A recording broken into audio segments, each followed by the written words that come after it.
Now, of course, the flip side of being interested in something is that you might not be interested in anything. So one of the other things that's been happening to me this week is this word, ennui. Now, ennui is this French word which literally means to be restless and unsettled. And it means to be uninterested in anything. And the problem for us in this lack of interest is our own self-obsession. We are so consumed by whatever it is that we are interested in for ourselves that we can't see what's all around us. Hence the reason why I actually start with, I was so enthralled by watching this spider literally spin its web right in front of me. I mean, I'm a foot away from this thing, watching this extraordinary beauty take place in God's creation. It was really quite something. But then juxtaposed with that, the opposite of that was all of my reading this week had to do with this concept. For whatever reason, obviously providential, but this is the emphasis of this particular word. Just as a sidebar comment, you'll notice at the bottom of these handouts, there's a text box. And the text box takes into account a number of things that might be on some of these slides that you might not see elsewhere on the handout. And ennui is one of those, and then the word interest is also there, so you don't have to write any words down or take any notes on any of those kinds of things. I was actually even listening in the last couple of days to podcasts where I was just fascinated by the fact that this was the constant concern, that in a culture given to self-obsession, that we are also restless and we have this spirit of ennui about us, and this is the problem for us. Now, look at this picture. Who's the one that's restless of spirit here? Who's the one who's not appreciating the beauty that is all around him in the museum? Do you see him?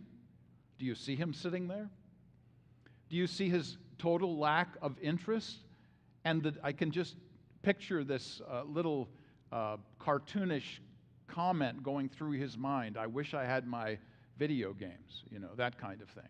So you have this person who's surrounded by beauty, totally uninterested, totally self-absorbed, totally bored because their own distractions are not there to give them something to place their attention on what they'd rather be doing. So, in the midst of all of this beauty, the midst of the creation all around us, we are still looking for outside distractions, and we miss the spider spinning its web. We miss the absolute attraction of everything around us, whether this be in the visual arts or the musical arts or in some way that we see in the created world itself. I just, coming over here this morning, saw a fox out in the field. These things just are a wonderment to me, and absolutely beyond the state of restlessness. I take great interest in these things. And that's probably one of my problems. You can ask Robin about this. I'm interested in everything, and so I'm distracted by all of these ideas of God's beauty all around me. But I'm not distracted by this. I just came across this week. I can't believe this. This is an institute or a society that literally just began this year. They have a journal called the Journal of Boredom Studies.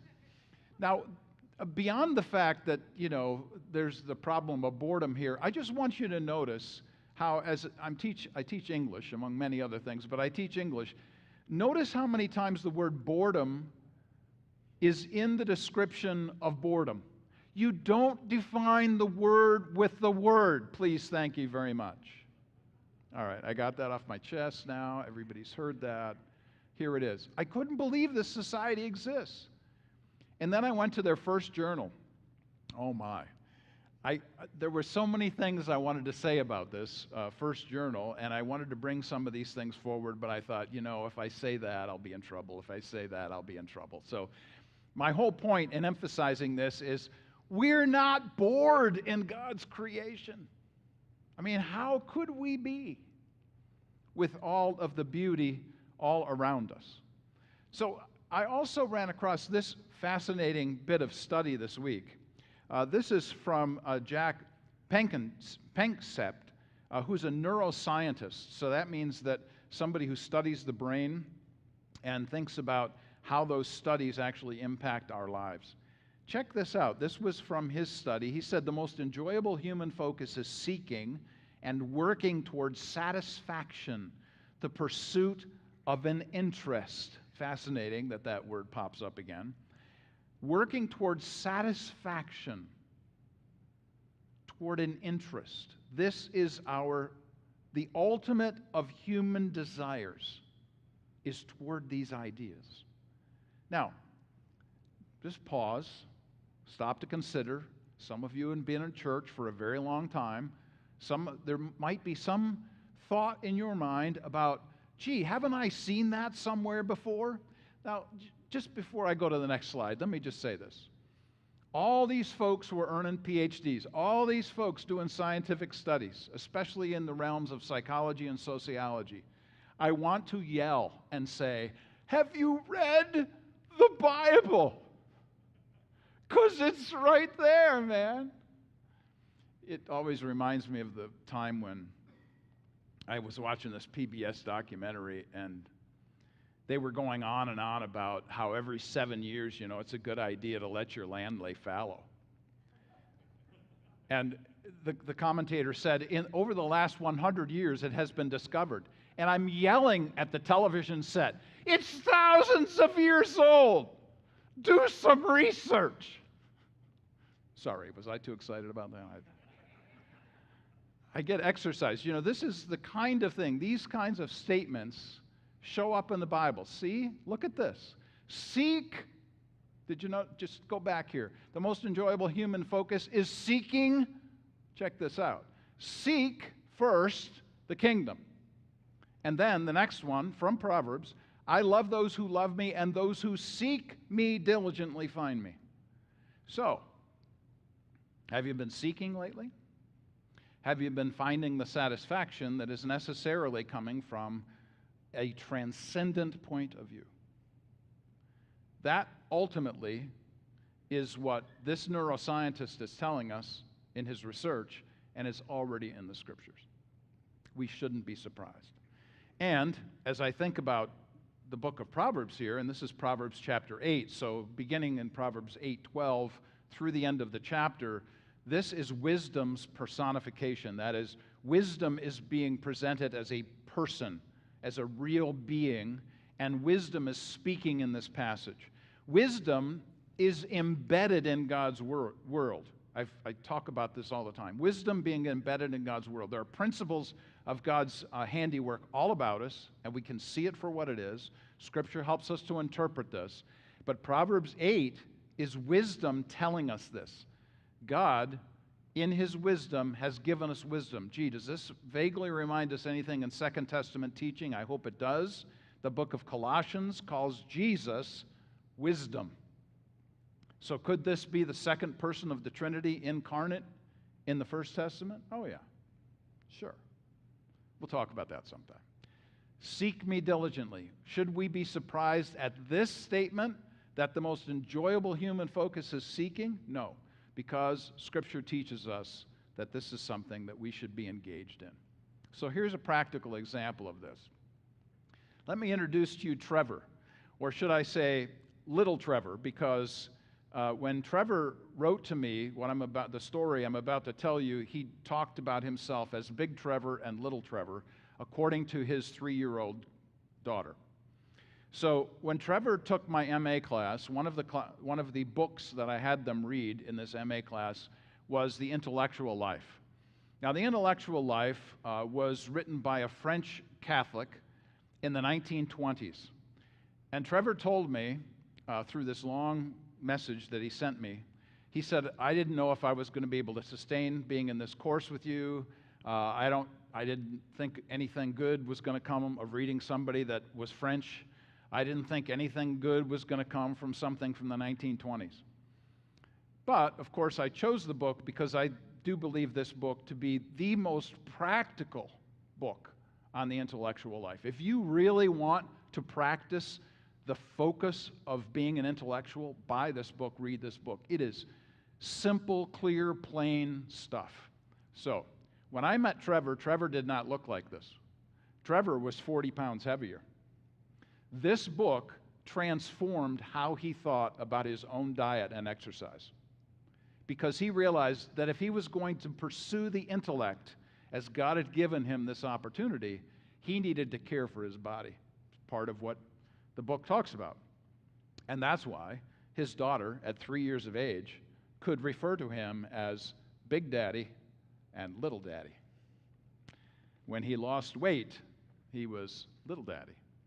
And so this is him 40 pounds lighter after having actually practiced and taken an interest in kingdom wisdom. So we come back to this slide, which I've been showing since week 1, which is the idea that somehow in our culture there is this binary distinction between secular and sacred. So I'm going to tell you what I say every week, and I probably will say this for 12 weeks. There is no such thing as secular anything.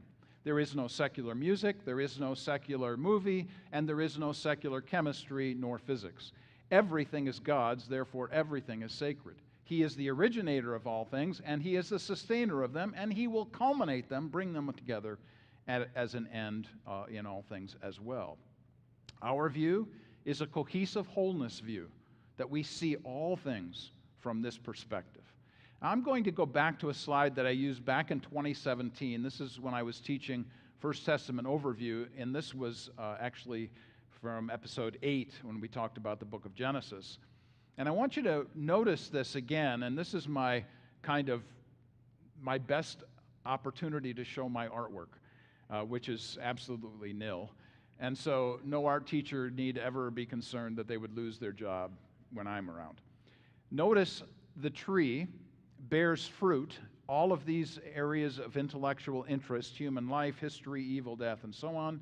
But underneath the tree, all of the roots go back to these basic theological truths, which are transcendence. There is a personal, eternal, triune creator. He is providential.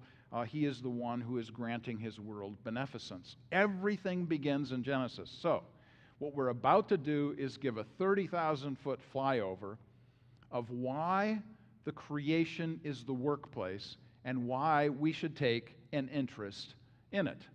So all of these statements are on your handouts. I'm not going to exercise ourselves here in going through every jot and tittle of each of these statements on each of these pages, but I want to present them to you, especially since you already have the handout in front of you. The responsibility that we have, according to the book of Genesis, where everything comes from, when we think about how we should live life, we are responsible, first of all, to understand that matter is a good thing. Matter is not eternal, but matter is a good thing because God made it. But that doesn't mean that we are materialists, because remember the ISM ending means that that's our philosophy or worldview. So we enjoy the first thing, the matter, the things that are given to us to enjoy. Read the book of 1 Timothy chapter 4 and verse 6, where it says that we are to pray and give thanks to God for all things that He has given to us to enjoy. So the very first thing, and I think this should come as no real shock to us, is that materialism is the bad thing. And my definition of materialism is not what we have, but what has us. So whatever has its tentacles wrapped around us is what materialism may be to us. It may be money, it may be our position, our career, so-called. It may even be our hobbies, or sometimes even our families, or our position in various esteemed community groups. Whatever the case might be, our focus ought to be, once again, transcendent on the God who has made all things for us to enjoy. Now, every once in a while, I run across these very interesting statements from people who absolutely contradict what they said the month before. So here we have the Smithsonian Magazine. Okay, this is just April, May of this year. And notice what they're talking about here. This is a picture of some local folks who are gathering all the underbrush in their local areas, in the wilderness, in all of these treed areas, these marvelous forests all across the United States. They are taking it upon themselves as locals to burn this extra stuff that's on the ground, because anybody who's anybody knows that if you're going to have problems with wildfires, they start At the base, when stuff hasn't been cleaned out, and it's real easy to start fires when you have all of this real flammable material at the bottom of these trees. So these locals have come in. This from the Smithsonian Magazine, who the month before was talking about how climate change was the problem for everything. No, it's not. The issue is one of our responsibility as local people to care for that which has been given to us. So, what does Scripture teach? The original intention is to produce from and protect that which has been given. Both go together. So can you be a good steward of the creation and a person concerned about big business? Well, yes. Of course. That's your responsibility. Genesis 2:15 says this to us. So we cultivate, develop, manage. These are all the outcomes for anybody's garden. And I'm talking about the garden in your backyard to the garden of your business. It doesn't really matter. The process and the results of the work that come out of those gardens may be tainted by corruption. We're going to get to that in future episodes here. But the work is still good, Ecclesiastes tells us. So our participation in the garden, that which has been given to us to exclaim and to enjoy the spider spinning its web, much less all of the good things that we can produce from creation, that's God's intention for us. At the same time, we bear responsibility for caring for the earth. So conservation, keeping guard against abuse of creation is also necessary. And here's where I say what I just said. Cooperation between creation care and business enterprise is possible. You understand the tension. Those of you who understand business understand the tension of free market and lawful restraint. Now, let me just pause here to say that you don't have to own a business, work in a business, see somebody's business on a sign. If you are in a family, if you live in a house, you have a business. That's your business, to take care of the family. So remember a couple episodes ago we were talking about this very thing in everyday life, where the household necessities of everyday life, getting people ready for the next day, for what they are about to do, is essential. That is your business. You're about that business. So we're talking about the full scope, everything from A to Z. Everything is our responsibility in creation, including the very things in our homes. Now, I mentioned a 30,000-foot flyover a moment ago. Check this out. This is the land ordinance of 1785. Check this. Look at the picture. Do you see all those squares and some rectangles? How was that all developed?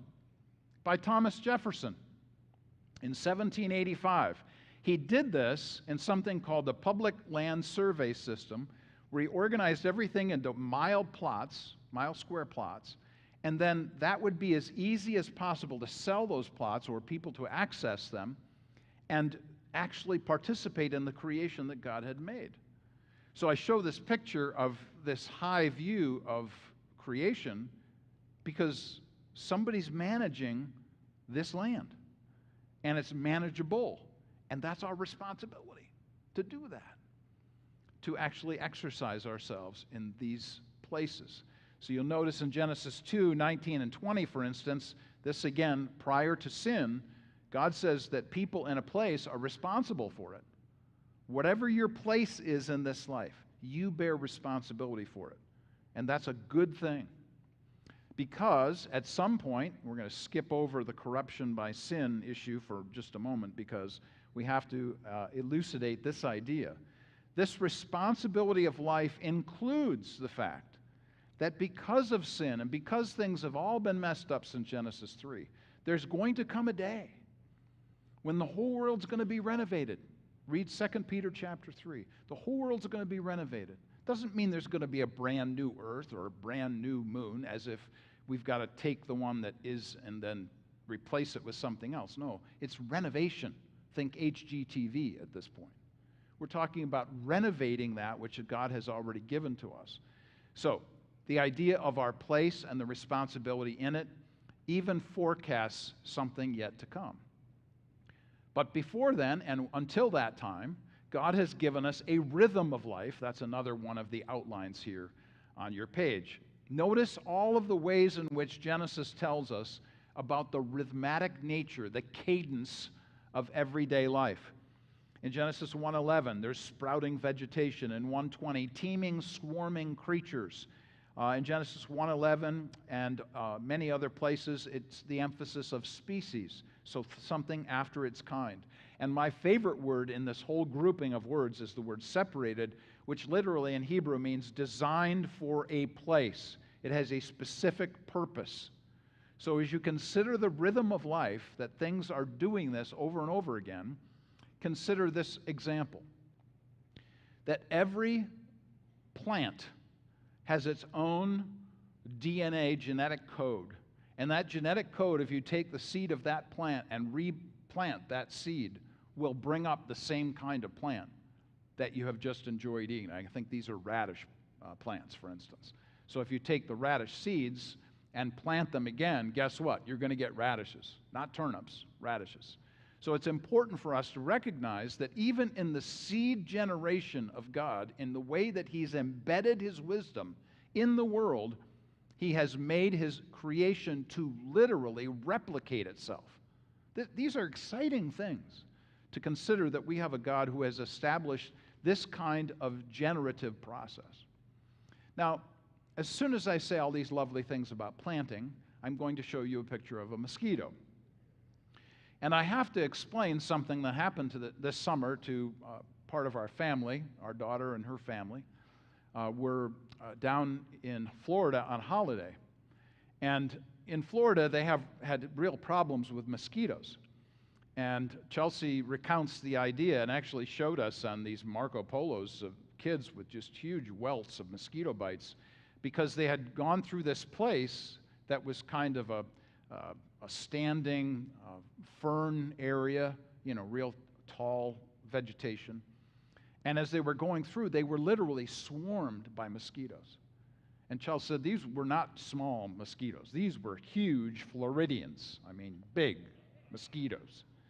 So this whole concept of swarming and teeming is something that we now actually have a personal, practical example about.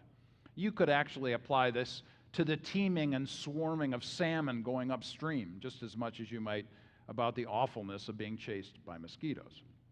But then there is the species, the human and the animal kingdom, and I want to make a point about this, that humans and animals are separate from each other. And the idea that somehow when an elephant gives birth, it gives birth to an elephant.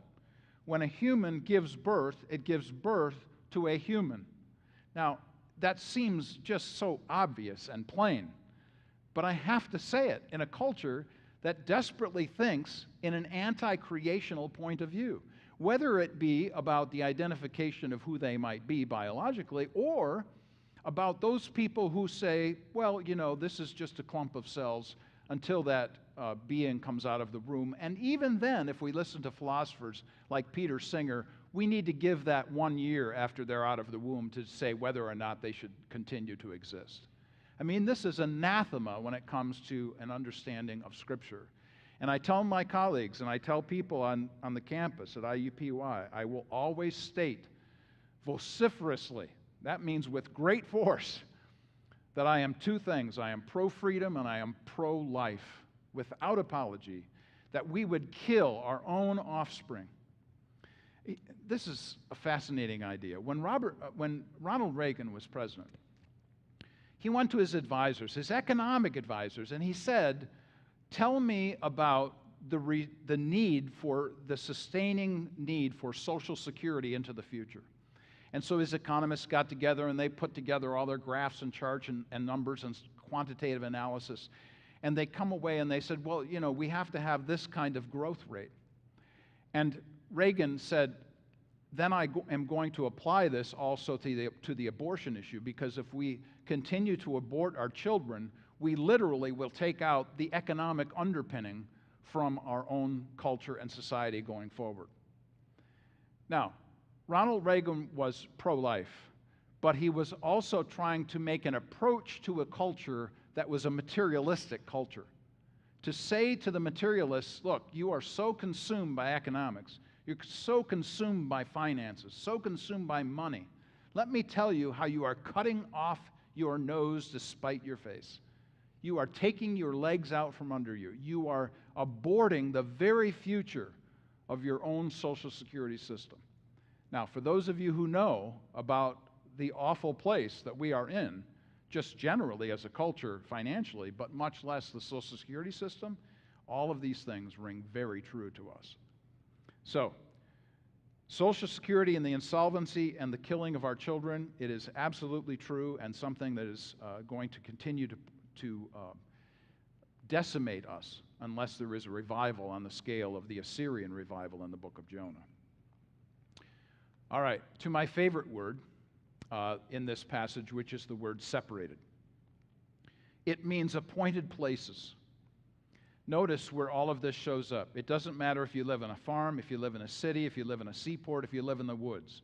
That God gave a rhythm and a cadence and an order and a harmony and a predictability to creation. And He placed people in certain spots to do certain things. So all the people along the Grecian coastline that are fishermen, we're not surprised at this because they're right on the coastline. And this is what they do. They fish.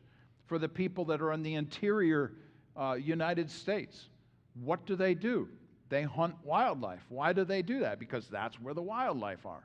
So wherever it is that you are, you take care of that particular place. That place has been designed for you to care for that particular aspect of life. Now on to the rulership of life. Once again, an outline here on your handouts.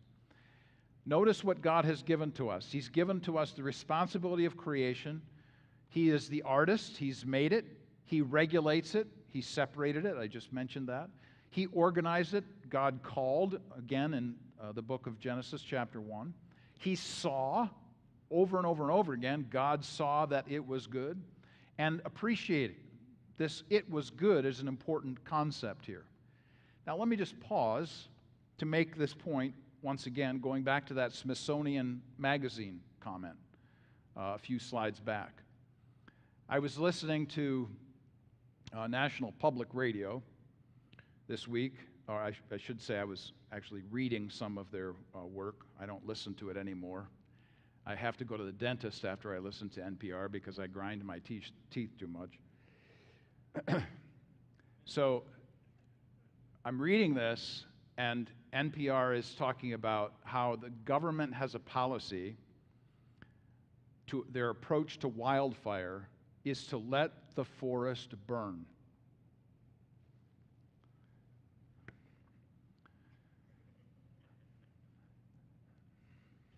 There are lots of thoughts going through my mind at the moment. But basically, no, that is not biblical. You have a responsibility to care for that which is, you don't just let the whole thing burn. That's not a good policy. Who in the world ever thought that was a good idea? All right, sorry. I'm kind of exercised this morning, kind of surprised at myself, but nonetheless, there it is. Now that I've said all of that, I'm going to tell you about why we should judge. There is a fallacy amongst the general populace that we don't judge. I mean, how ridiculous is that? We judge all the time. If you're a teacher, you're judging constantly. If you're a student, you're judging your teacher constantly.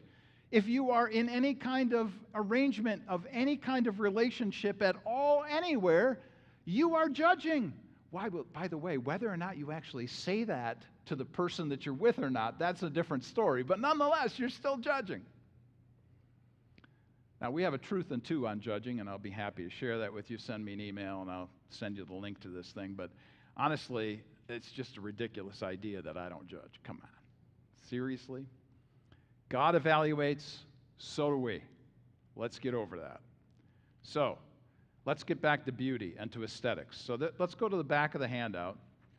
And here's where you will find all kinds of stuff that I'm not going to read to you, because I won't insult your intelligence. If you would like to know my study and my research on an emphasis on beauty and how we should subscribe to it and ascribe it to our lives, then the back of the handout has everything you've ever wanted to know, where it comes from in a biblical point of view.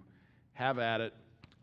Read that section about the issue of everything God has made is good. It is another word in Hebrew for the concept of beauty. So let's get to the realm of life. The realm of life means that we're responsible with God in managing that which has been given to us. Now, we could go through all kinds of examples. I'm thinking about some of my friends and former students who were into horse or dog rescue. I even think about human persons who we have been hearing over the last couple of weeks, the people in Hollywood that are on strike because they only make $26,000 a year. I mean, this is pretty normal for most of the folks in Hollywood. You cannot exist in California at $26,000 a year. You can't have a house in California for that. So I'm emphasizing this, that the people who are in charge of things ought to start spreading the wealth, especially when you hear about people who are running insurance companies that make $36 million a year, like I just heard about this week.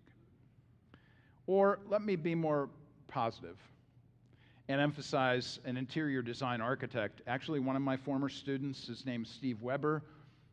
He works at FSU, Florida State University. He is on faculty there. He's just doing the second edition of his book on interior design. He attends a PCA church. He is an elder in the PCA church in his area. And Steve is at FSU teaching the next generation of interior design architecture and loves it. And this is his gift. This is the arena in which God has given him to actually exercise management along with God. Now, if you want to approach anybody about anything, any kind of concept, any issues, then just take these concepts. Again, right off the page here. But everybody's concerned about home. Everybody. It's important to all. What about this concept of reality? Let me just put to rest the old gospel ditty, this world that I'm in is passing, and I'm just passing through, and I'm looking forward to that next life. No, don't take that approach. We're not just passing through. We bear responsibility for it while we are here. And then relationship, the community necessitates a place. So if you want to talk with people, initiate conversations in your community, in your neighborhood, in your workplace, wherever. Start talking about things they all talk about, like home and family and why that's important to them. And it goes right along with Genesis. And you might be doing some pre-evangelism, who knows? Pre-evangelism means you're setting people up for the next conversation, which means maybe you get a chance to talk to them about Jesus. Because everybody's concerned about these kinds of ideas. Well, that leads us to our questions. By the way, there is a microphone up here if somebody would like to rove it, and I'll be happy to answer questions in the last few moments. But here are my questions for the day. You can take them as you will. Number one, how does where we live impact what we do? So urban, suburban, rural. I'm going this week to have a meeting with some of my IUPUI ministry partners in the city. Their position in the city is much different than mine in suburbia. But we work together well, and we have great conversations and pray for each other and care for each other. Nation, state, community. The best kind of work that we can do in creation is at the community neighborhood level. It's not good top down. It's much better bottom up. The next question, how does what we have impact what we do? Possessions, skills, and ideas. Look, if I don't utilize the gifts given to me, I'm talking about me. If I bear responsibility for teaching and for research and study and writing, then I should be about those things because those are the gifts God's given to me. And I think those are the kinds of things then that I bear responsibility for. If I don't do them, then I'm not exercising the gifts given. The same is true for all of you. You've all been given gifts, and whatever those gifts might be, whatever those skills might be, the possessions or positions that you're in. The third question, how does our view of material things influence how or why we work? Does matter, does it have us? Is that what materialism, that's what materialism is, what has us. Think about what tentacles are wrapped around daily life. Number 4, how do we depend on the rhythm of creation for our work? Every single one of us depends on rhythm, whether it be the sun rising and setting, the changing of diapers, the idea of preparing a meal, or the stop sign at a four-corner stop. Everything is about order and cadence because we're reflecting the Creator in all of those things. And how does ownership demand stewardship? How am I responsible for that which has been given to me? Well, He's given it to me to own, and you remember the famous parable of the talents and how we bear responsibility for that which has been given and to have the opportunity to help that to grow. That's our responsibility. Okay, Mike is up here if somebody wants to grab it and take on the first question. I'll be happy to address anything anybody might like to say. That, of course, necessitates that somebody, grabs the mic. Any comments or questions this morning? Yeah, so it's right up here, right in the front corner. Yeah, please. Thank you for making the long trek. Since this is about vocation, and we were starting to talk about Genesis, and I was just starting to think of like the expanse of the universe, and you were talking about the earth and this place not disappearing, but this will be the place where God's reign continues forever. And then it just occurred to me, and maybe you could answer this, is vocation something, we're developing something in our lives right now, and there's an eternity coming. Does the vocation that we develop here, is it related to what comes after for eternity? Because a lot of times we think, we're just going to be living in heaven, whatever that means. But is vocation something that will continue, and what does that look like? Yeah, that's a great question. Thank you for asking. Why don't you hang on to that, and maybe you could be my rover. Thank you so much. So is vocation something that we start here and will be placed in eternity? The short answer to that is I don't really know. I mean, the specific vocation that we're in. I can't imagine that I'm going to be doing an awful lot of teaching because the great teacher will be there, and I'm not so sure that he needs me in that sense of things. However, Scripture is pretty clear that what was begun in Genesis 1 and 2 as the intention of God will be replicated. Read Revelation 19 to 21. The replication of work actually is identified, I think it's in chapter 21, where it talks about this idea of his servants will serve him. So there is going to be work that's prospering, that was originally intended for us prior to sin, and work is a good thing. So I think that we will be working for all eternity. How that looks, what that looks like, I don't have a clue. But that's a great question because that actually gets after the very issue of, hey, do we bear responsibility and will that responsibility continue? In the sense of working, yes. Excellent question. Other questions?